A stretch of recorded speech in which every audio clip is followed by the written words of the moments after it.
はい、日本 M&A センターの渡辺恒夫です。私はですね、新卒の2008年からずっと M&A の仕事をしておりまして、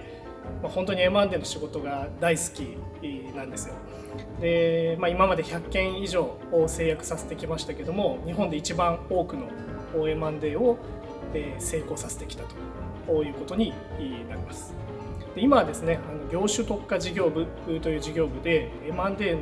プロフェッショナルファームを作って運営をしております。M&A センターの紹介をいたします。M&A センターは2007年に上場して以来3000件以上の成功件数があります。直近ですと1年間で約1000件の制約をしております。私の率いるプロフェッショナルファーム業種特化事業部の紹介をいたします。調剤薬局、食品業界、IT 業界、建設業界、製造業、物流、さまざまな業界のプロフェッショナルの M&A プレイヤーを揃えております。この全ての業界に対して年間数十件ずつの制約があり、業界の知見に基づいた正しい提案をさせていただきます。それではここからは各業界ごとの責任者からご紹介いたします。皆様はじめまして、日本 M&A センターの山本と申します。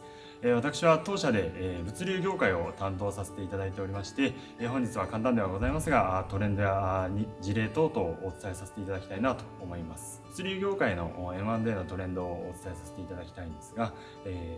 現在物流業界の大半を占めているトラック運送業ですが、こちらが6万社に達しておりまして、非常に会社数が多いことからこちらの業界の再編が加速化しております。また M&A ですが、譲り受け企業の方が非上場企業も多くてですね、譲り受け譲渡両方非上場企業がメインとなっております。また成長戦略を求めるプラス事業承継型の M&A というものも最近増えております。国内の物流企業の公表されている M&A の件数についてご紹介させていただきたいと思います。10年以上前から推移をたどってみますと、約60件から100件の間を推移しておりまして、非常に M&A としては安定的な件数をやっております。ただしこれは公表されているものだけの件数でございまして、私たちがお手伝いさせていただいている非公表の案件に関しては肌感覚でも年々増加しておりまして、物流業界全体としては M&A の件数が増加傾向にあるというふうに考えております。物流業界の歴史をたどってみたいんですけれども、30年ほど前から物流2法の規制緩和が行われたのを皮切りに、物流企業トラック運送業界は4万社から6万社ということで非常に企業数が増加しました。起業をすれば誰もが稼げる、そんな時代だったわけですが、2000年以降はその件数もピークに達し6万3000社からその後は減少傾向というふうになっております。つまり限られたパイを奪い合う時代に突入し、各社別の会社との差別化、そういったところが重要になってきております。そういったいろいろな問題を抱えつつ起業された方々の事業承継問題というところも相まって、M&A がこの業界では非常に加速化しているのがこの10年間のトレンドでございます。物流業界はまさに競争している場合ではなく協調する時代に入っているのではないかなというふうに思います。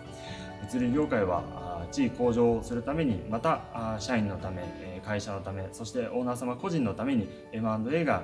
経営の一つということで扱われております。